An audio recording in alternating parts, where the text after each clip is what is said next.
Okay, so early this morning, I got a call from one of my canteen directors that they were unable to go on the compound.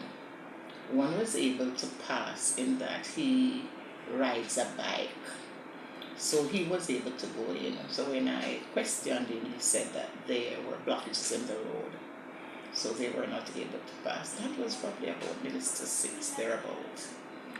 And so I followed the situation. I contacted the police officers and I contacted a few teachers. Then calls came in from teachers that they were unable to traverse the area to come to school. So we decided to put some plans in action. However, one of the problems is that there was no cooking.